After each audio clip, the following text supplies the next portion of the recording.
So how's it going, Ian? All right, thanks. And yourself? I'm doing well, man. How's the morning going for you so far? Oh, so far, so good. Yeah, yeah. Awesome. Well, dude, first off, congratulations on the Rock and Roll Hall of Fame induction. That was so cool. Thank you. Yeah, it was a cool thing to do. How was that night, being able to unite with present and past members of the band? Well, yeah, it was. It was great to see everybody there. It's a pity that Dave couldn't be there. He sadly passed away some years ago now. Yeah. But everybody who was on stage, they all deserved their place, and it was a great night to get everyone together. Yeah. Was it pretty simple stepping back in with like the former members? Was it just kind of like clockwork again when you guys were practicing? Well, yeah. I mean, Ken's got his own band as well now, so he's probably playing the same tunes. Yeah, true. So he's well drilled with them. Maybe Les, he might have had to put an hour or two practicing. But they're simple songs. They're iconic songs. They're songs everybody knows. So it was pretty straightforward to get it together. Everybody knew what they were supposed to do. Yeah, for sure. The new album Invisible Shield that came out a few weeks ago.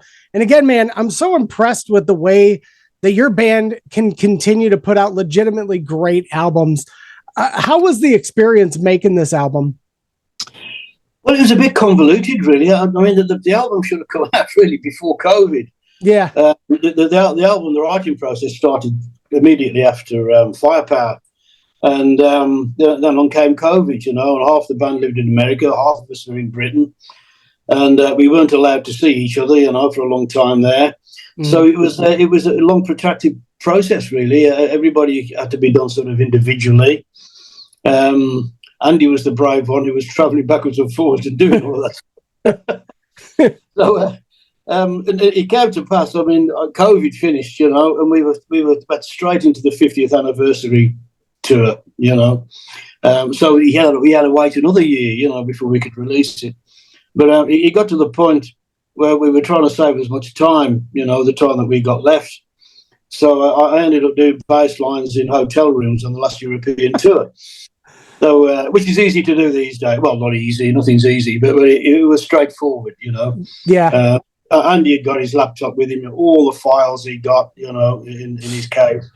So I just carried a bass along with me, plugged it into the computer and went like that, And it was great, a great way to do it. It really was. Pressure's off. You haven't got another 5 pairs of eyes looking at you. Come on, it's my turn, get out of the way, listen. So, yeah, it was a good way to do it. And not to say we'll do it again, but it's easier than you might imagine. So.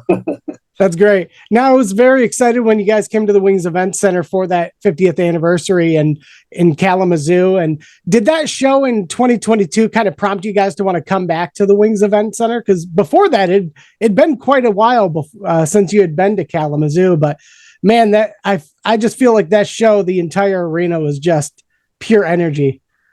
Yeah, you're right. We hadn't been there for a while, had we? I don't know why. We're sort of slaves to whoever's putting the tenders in and what have you. It's just our agent that sorts all that out. So it's nothing from our side, But yeah, I mean, it was a great night, and we're just too pleased to go back there. And we're looking forward to it. It was about 3-4 days time now, something like that. Yeah, Saturday night. It's going to be wild. So, and it's going to be a fun one too, because I love how you guys will, obviously you've got so many songs that people love from you guys to hear live.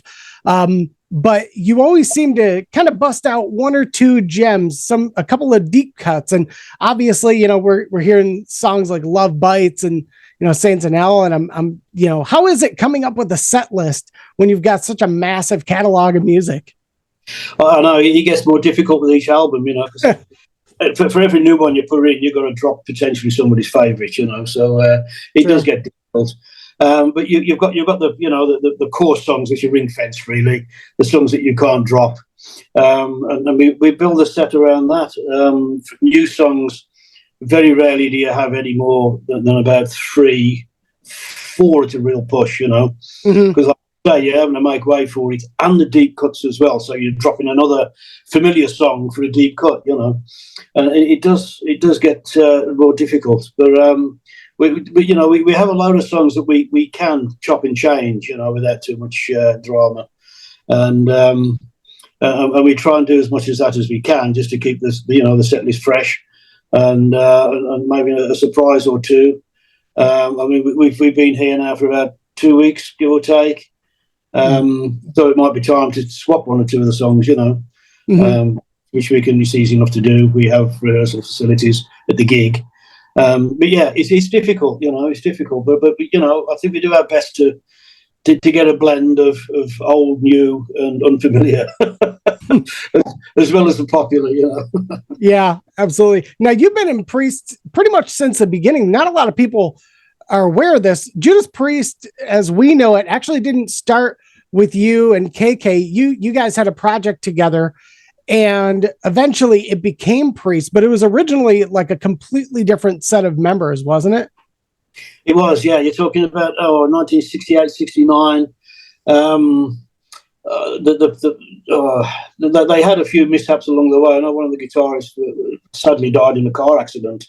Oh, right. But the trademark lineup of the early band was Alan Atkins on vocals, Ernie Chataway on guitar, Bruno Stapenhill on bass, and John Partridge on drums, and they were together at the same time as I mean, Ken and myself, and a drummer called John Ellis, who was another school chum.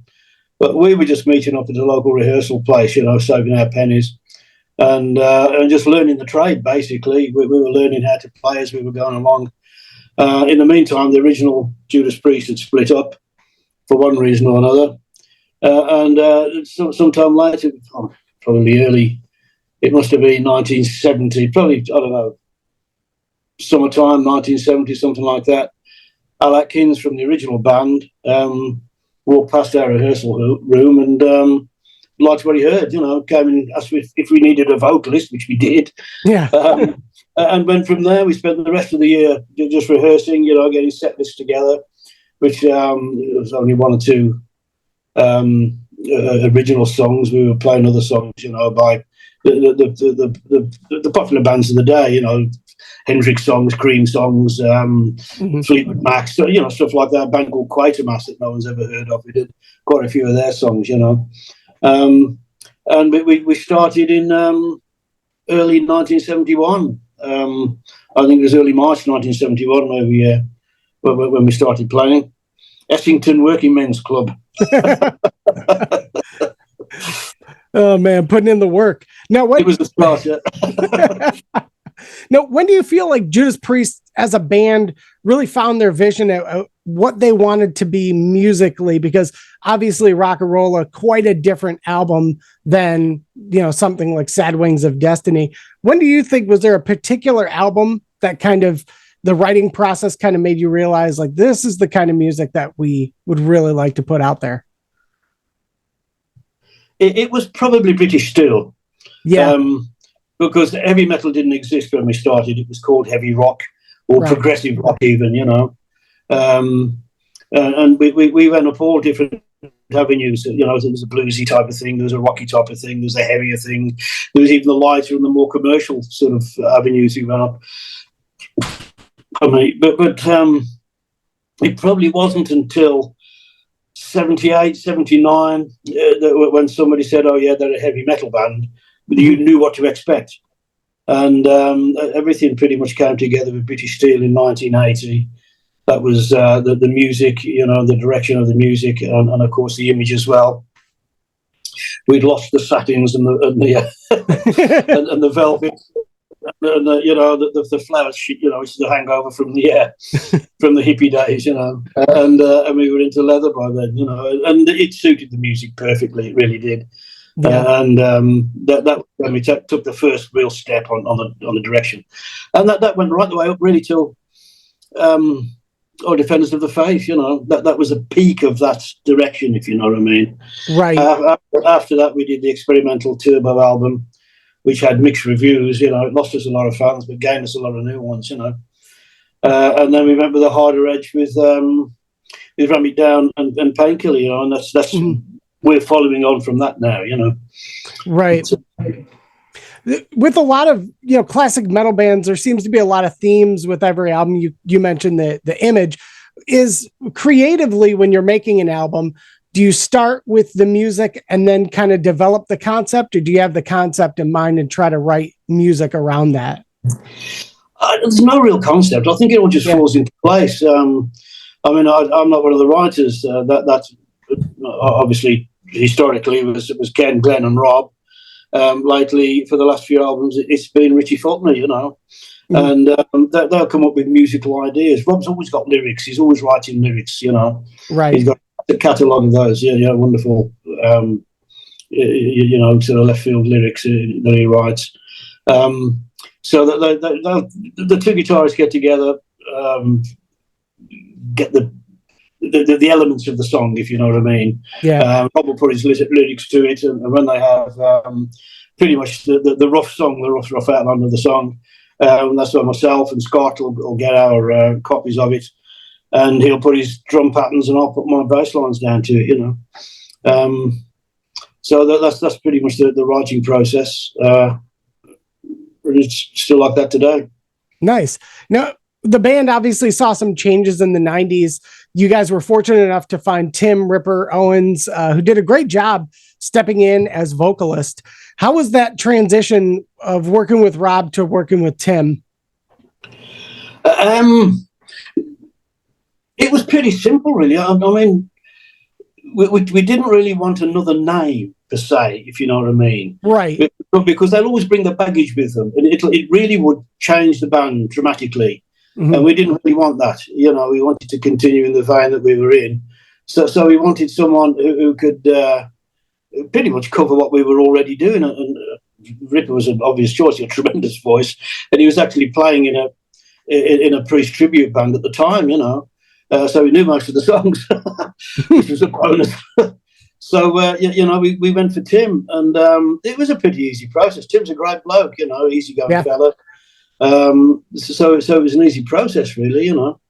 But the problem was he wasn't Rob, and that's what people wanted. They wanted the trademark lineup, and in the end, where Rob sort of started to hint that he wouldn't mind coming back and whatever, you know. Mm-hmm. And I think Tim he agreed, you know. He was a fan of the band as well, right? And he could see the point, you know. So even that was a comparatively, you know, smooth process as well when Rob came back. And Tim was singing in a Judas Priest cover band like before he'd joined the band, correct? So he was already familiar with. Obviously, he was a big fan, but also really familiar with the sound of the band and how to perform those songs. But even, you know, like you said, a lot of people were like, oh, they wanted Rob, but you guys kept going forward. And, you know, the two albums that you put with Tim "Ripper" Owens really do have some great songs in there that, you know, I feel like people sometimes get a little bit too uppity in their concept of a band. Meanwhile, it's like, you guys know what it's like. You guys are the band, you know? Yeah, I suppose so. Yeah, I mean, you're right. Those two albums have got some fine material on it, you know. Especially Demolition. I think Demolition was a fine album, you know. Yeah. But it was what it was, you know. And like I say, we weren't making a great deal of headway either, and neither was Rob, if you come to that, you know. And it was a good idea all round, you know, to get back together with Rob. It just made so much sense. Fans wanted it, and in the end, we wanted it, and even Ripper wanted it, you know.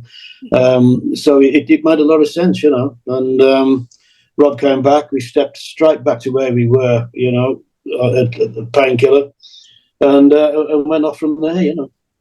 I was going to say, you know, Tim did a great job, obviously with Juggulator and Demolition, but it was interesting to me because when I listen to those albums, I hear, you know, that last album that Rob was on, Painkiller, and then you transition, you know, years later into Angel of Retribution, and it really floated. It really did sound like it was recorded in the same era.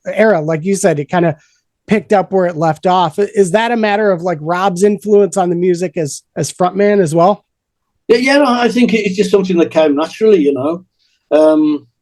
It's with each album we try and take a step forward, you know. And of course, when Angel of Retribution came along, there was several years missing there. Yeah. So we had to sort of think, well, you know, sort of where were we? And it was a natural thing. It just came. It didn't really, it was nothing, you know, conscious. We've got to do this, you know. Right. It just sort of happened. And yeah, Rob's influence, of course, you know. And the same writing process as I just explained, that was straight back into place, you know. Yeah. And it just, like I said, it flowed and it felt correct. And sort of almost natural, you know.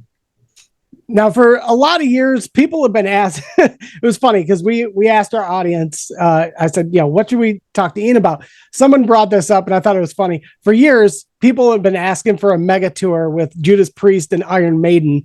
Do you ever think that'll come to fruition, or would the fabric of reality just not be enough to handle that kind of show? I'm sort of running out of time now, but, you know, it would be great. I agree. It'd be a phenomenal tour, and it's something that's been talked about perennially. It's been talked about for a long time. But the thing is, we're both very busy bands, you know, and just from a schedule point of view, you know, you're down tools at the end of a tour to what we're going to do, you know, and you think, okay, or I might, and they've just started a new record, you know, so in the studio, so you can't do that. And that's been a lot of it, I think. It's just basically from a pure schedule point of view. And like I say, it'd be a great idea. It would be a mega tour, you know. But let's hope we've got enough time left. Who knows, you know. Well, man, tonight you guys are in Rosemont, and it's gonna be a blast, man. You guys are gonna be here on Saturday, and I really hope everybody comes out and gets tickets to the show because it's gonna be awesome. Invisible Shield, obviously the new album. Very excited to see some of the new songs from this album played live. And man, I want to thank you for your time today, and really want to thank you for what you've done through your music. It's helped me out a ton, as well as many others, and we can't wait to see you in Kalamazoo on Saturday. It's been a pleasure talking to you, man. Yeah, indeed. Same here, mate. Be safe, and see you on Saturday. Awesome, dude. You take care. Have a good show tonight. We'll see you Saturday. Okay, so long. Bye-bye. Cheers.